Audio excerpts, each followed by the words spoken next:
Do you believe that anyone can be a filmmaker? I think it's easier now than it has been. I mean, insofar as the technology makes it available for anybody to virtually shoot something on an iPhone or an iPad. So there's a distinction between being a filmmaker in sort of an ontological way and then being just a technical filmmaker. I think in the being of a filmmaker, that requires a certain artistry and training and something to say. And I think everybody has that innately. It's just if it's cultivated and if they can, sort of figure out how to articulate their vision through moving image, then sure. But I think some have a better initial aptitude, perhaps, for the moving image and how to pair it with story. But I guess technically nowadays a lot easier for almost anybody to pick up the craft than it was certainly in the film era. I mean, to get your hands on a film camera and go shoot something was almost impossible. But with digital, it's a lot more open playing field than it ever has been. What about fortitude? What about stick-to-itiveness, the ability to take rejection? Yeah, that is something you can't teach. That is something that is just how your stone takes the chisel blows, how hard you are, really. Fortitude's the word for it, because it takes a tremendous amount of time. I think in most cases, for most filmmakers, it takes a long time to get noticed, to put something out there that gets you traction in the business or even in the audience sphere. And that also because of the time it takes to cultivate your craft and your statement and your individuality as an artist of what you're trying to express. You take a lot of rejection, you take a lot of people saying nasty things about your work. And part of that is instructive, and you pivot, and part of it you take with a grain of salt and say, well, all right, you didn't like it, but I still said what I had to say. So, you didn't salt to taste. So fortitude and a resilience and a true understanding of the amount of time you may need to invest to come out of that gauntlet with a body of work and with a career that you can really kind of lean into for a life avocation it's difficult. It's one of the more difficult things I think someone can try to do. Right, similar to the music industry, I'm sure, in some ways. What about the unknowns, like the lack of guarantee, or when one fabulous job wraps? Yeah. Maybe never working for years? Yeah, well, there's a lot of paths, life paths, degree paths, things like that are a much more guaranteed arithmetic of outcome, right? If you get a certain degree in law or medicine or what have you, you can kind of go into that field and practice with an expectation of salary and of increments of sort of how you progress. With film, there's zero of that, and that's true. That's true in any of the arts to a degree. The interesting thing that's a little different, I think, in film, and it might be a little bit more resonant with the music industry, is at least there's sort of toeholds you can get at different crew levels. And if you want to learn the craft by way of starting to learn camera and cinematography, or you come through the back end of the pipe as an editor, which is, I spent a lot of time editing, which I thought years ago taught me quite a bit about directing. There's different ways to be a filmmaker without necessarily just writing and directing and producing, everything that you do. But having a kaleidoscopic knowledge of the craft it can allow you to work and be paid to work even as you're moving towards, your ultimate goal of whatever it is in filmmaking you want to do. Do you want to direct? Do you want to produce? Do you want to do all of it? What have you. So there's places you can land and still be working towards, whatever your end game really is. What about filmmaking at the highest levels? What do you think that takes? What does someone need? It's a different, probably, mindset and skill set than just, hey, I'm going to DIY this. You need. I think there's an intersection of two very valuable things there. There's what we talked about earlier with just the fortitude and the conviction in your own merit and statement as an artist. You need that because you need to be able to go into, high level filmmaking with those stakes, with those responsibilities, with those potential pitfalls, and feel confident and authorized of what you're doing. You're helming the ship, right? But I think what makes it harder and at the same time easier at that level is you have the resource of, let's say, a studio or a larger production company that is bringing in finance. It's bringing in creative buffers to you and your work by way of a built-out crew and resources when there's a problem. So when you say the higher level of filmmaking, if you're talking about large, industry, higher budget movies as opposed to smaller DIY independents and things like that, in a way, there's an easier aspect to it because you do have all that resource and you do have all that armature around you that can help if there's a problem. You have shoulders for the weight. And if you're doing an indie that is a bare knuckle, bare bones crew, and it's like just you versus the elements, and run and gun shooting style, what have you. There's a lot more Murphy's Law that you're exposed to. There's a lot more that can go wrong, and there's a lot more you can't do about it because you don't have the finance. You don't have all the other people around you that can wear a hat and go put out this fire while you're trying to start another one. It can go both ways. But I think to be at the highest level, obviously, not necessarily. I mean, there's no offense to anybody, but there's certainly people who work at the highest level of the film business that I don't think are particularly talented, especially as directors and so forth. They may be technicians, but are they visionaries? Who knows? I think people who have a statement and something they're very, very decisive about saying in their art are going to have an easier time of it doing it in independent film, because that gets filtered through quite a bit at the industry, broad audience level. But the trade-off is you have some resource, you have some buffer, which you don't have in independent. Sure. And just wrapping up, there would probably be pressure at the highest levels to keep everyone happy, whereas when you're, quote, indie, you can kind of be sort of this, sort of have a punk rock attitude that won't serve you in a Hollywood studio. Yeah.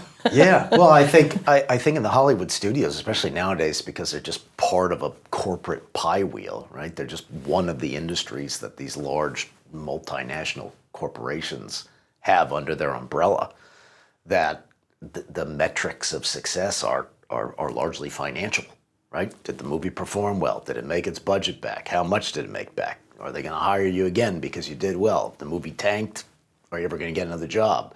So those stakes, when they're only looking at success through kind of the metric of a consumer product, is very different than in indie, where indie often the metric of success is not necessarily even seeing any money back from a movie, but did you create the statement and put the piece into the world that you stand by, and that is its own reward in that space, I think.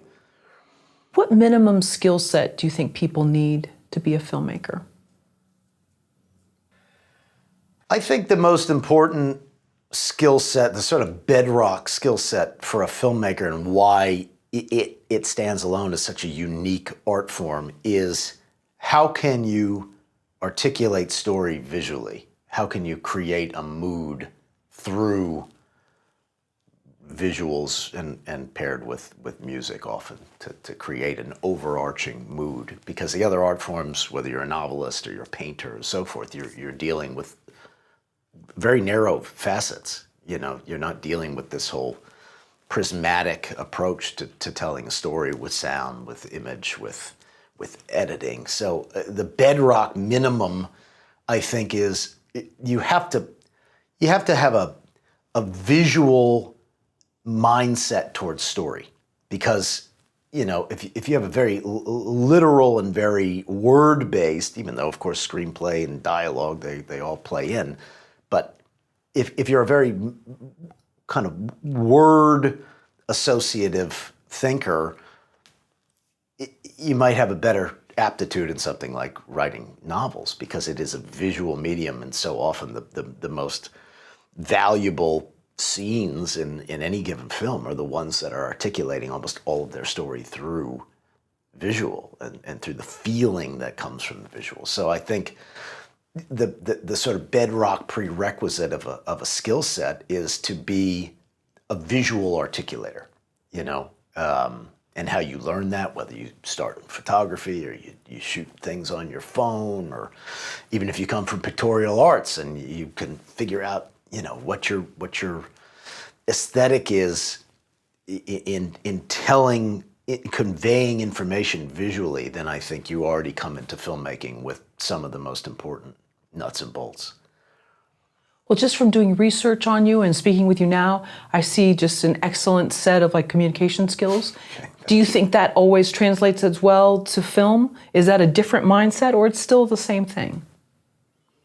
I think it's valuable to be a good communicator when you are working with your team, right? To be able to convey something in discourse is very important, to get an idea translated or get something acted upon properly. But there's a double-edged sword. I mean, I think if I can criticize myself, I sometimes do get lost in words in my screenwriting. Sometimes there's too much said in a scene, and we end up in the editing room deciding to peel out things that are better left to just a gesture conveying.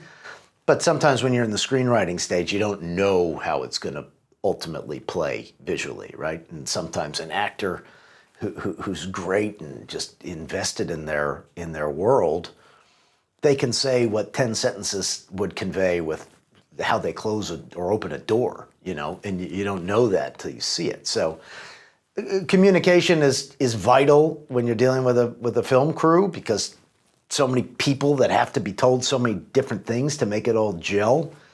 And you got to do it quickly and sharply. But when it comes to storytelling itself, I still think you're better off having a visual first kind of mentality to how you articulate story, because too much words, too much talking, too much leaden in the dialogue can weigh it down. Why do you believe you are a filmmaker?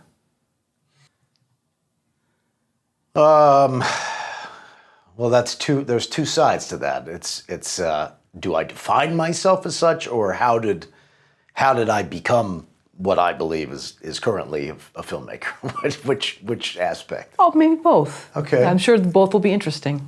Well, when I was very young, my first sort of creative gestures were, as many kids are, in pictorial art. And I went through, I studied fine art from high school onward, and had a bit of sort of natural inclination towards it. And then I started pretty young learning music and taking music lessons on a couple of instruments. And once I got closer to finishing high school, and I first was seeing obscure auteur art films, foreign films, some American filmmakers that really spoke to me too.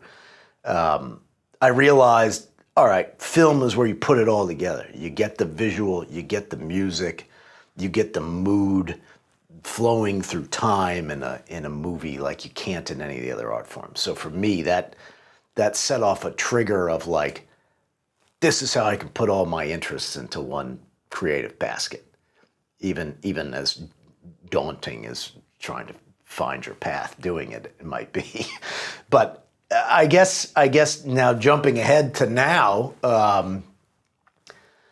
I know, and I think that I'm a filmmaker not just in action, because I can substantiate that I make movies, so that sort of defines it one way, but I think it's more a thought process. Like I will be sitting in a restaurant or I'll be sitting in a train station and I see an interaction and I think, oh, that would be really interesting to film. Like there's something that, I earmark it as, oh, there's something there to look into a scene down the road or stick in a screenplay. Like something in the interaction, if it's a gesture, if it's something said, if it's the way something looks in a certain light, that sticks with me. And it gets, footnoted in my back recess of my brain. So I think I'm always thinking and I'm always perceiving the world through the lens of, is this a story to tell? Is this a scene to shoot? Is this an image I want to modify and come back to in a movie someday? So you're always kind of just existing within the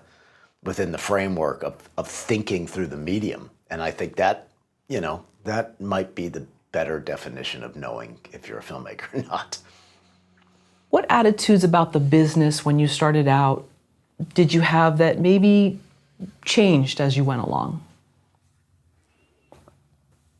Interestingly enough, it actually moved more in a positive direction for me. I think there's so much nasty and sort of jaundiced said about how the film world works, how the film business works, and there's certainly reason for that to be a stigma associated with it. We've seen plenty of downfalls of really corrupt people within it who've done horrible, horrible things and taken terrible advantage of people financially, physically, otherwise. There's plenty of that to have a bad taste in your mouth about what that business is like. But I find now, having been doing this ever since getting out of grad school in the early 2000s, that I've met some of the greatest, most authentic, committed, and intelligent people who work in this field and who really believe in the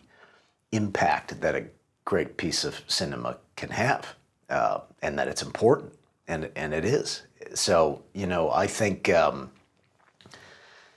there's always a bad apple, sure, and there's plenty of underhanded financial dealing and legal sleight of hand that's always kind of going on in different aspects of the business. But when you shake it all out and sort of sift the gold out of the pan, there's really some remarkable people that you get to collaborate with and that you get to build collective imaginary worlds with, and it's very rewarding at that. I mean, we just had a cast screening of my new film last night, and the emotionality of just reconnecting with some of the people you've worked with across some time, because we shot that movie quite some time ago. You realize just how impactful those relationships become, and how deep of a little quasi family you become with those people through a project. And that is not something I ever really thought about when I was initially endeavoring to make movies. I didn't think about sort of the human connection factor, quite honestly. I thought about, this is something I want to express. I love the art form. I love to watch it. Now I want to make it. But I didn't think much, and I was fairly young, so I probably didn't have the life experience to take on the fact that the relationship and collaborative aspect of it within the matrices of the business is very rewarding when it gels properly. What do you wish someone would have told you about the film industry or making movies when you first started? That it overtakes your life. It's not a hobby. It's not a dalliance. It's not something that just occupies this sort of sliver of your life wheel. It's all consuming. It really is. And it permeates every aspect of your life and almost every aspect of your time. It's an all-consuming venture. It's not like you can just, when you're in the midst of making a movie, whatever, or a show, whatever stage you're in, even if you're just trying to get the thing to get some wheels and start going, or if you're well into shooting, or if you're in editing and you're getting ready to finish it out, it never stops. There's always, it's a very needy baby. and these days, because of how things have changed in the business, and I think have become more challenging for the creative side of things, is you have to have a number of things going on at once, because you never know when one thing is going to kind of catch fire and be your next project. So you can't be myopic and just be like, I have this one thing and I'm going to put everything into that and just, it's going to go my way. Because more often than not, you're surprised by what project kind of gets its traction, and you have to have multiple. And to do that is all-consuming in a creative way, because you always have to be working. You always have to be cultivating what's next. You got to be writing. You got to be talking to people in the realms where things get made, financiers, production companies, agents, managers, whatever it is. And then when you're actually in the throes of creating something, you don't get to just leave the office and turn off the phone. It's constant. It wakes you up in the middle of the night. There's things you forgot that you got to do. It's pervasive. So I guess had I known earlier on that, there's a bit of a deal with the devil in terms of how much life it claims, how much flesh it takes.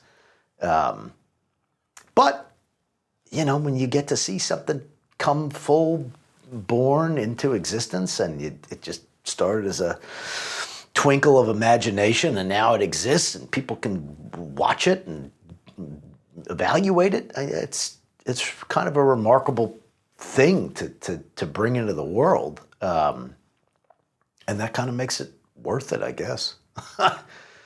It's really interesting to deal with the devil, because it reminds me of an interview we did years ago with Sebastian Younger, and he talked about men coming home from war, or women too, forgive me, women as well, and that your levels are blown out. You're never the same. Yeah. And in a very sort of crude way, and I'm not to disparage anybody that's gone to war, but that it's almost the same with filmmaking, because you really just can't go back to the quote unquote normal.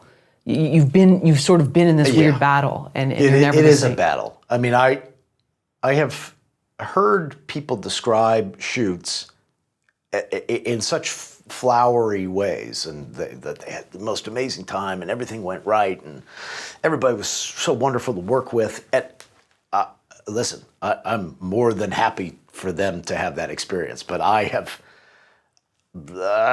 not found that to be the case in my personal endeavors. That it is a battle, and there are so many forces and just physical laws of chaos that you're up against, whether it's weather or illness or equipment. I mean, interpersonal dynamics, you name it.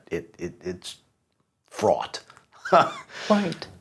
But you said, making this deal with the devil, and your levels are kind of blown out, and then this weird thing takes over where you want to do it again. Yeah, I know. It's Stockholm syndrome, kind of. Yeah, I know. So, It's very true. It's very true. You finish one out, and you kind of forget all the trauma, and you're just raring to jump into whatever's next. What do you think would happen if you stopped making movies? I probably would live a little longer. I would probably have more peace and tranquility, but I'm not so sure what I would do with that. I don't know. I think I would have that quietude set in, and I would be like, I want to make something again. It's an impulse that you can't really turn off. If I didn't make movies, I've at lower points along the way, I've had to wrestle with that thought. Is there an off-ramp here of something that would be as gratifying and feel as one-to-one with who I really believe I am as a creative, expressive person? I didn't come up with any good answers, so I just kept kind of sticking it out. Thank you for watching the video all the way to the end. Here is a complimentary question from our book Story Questions.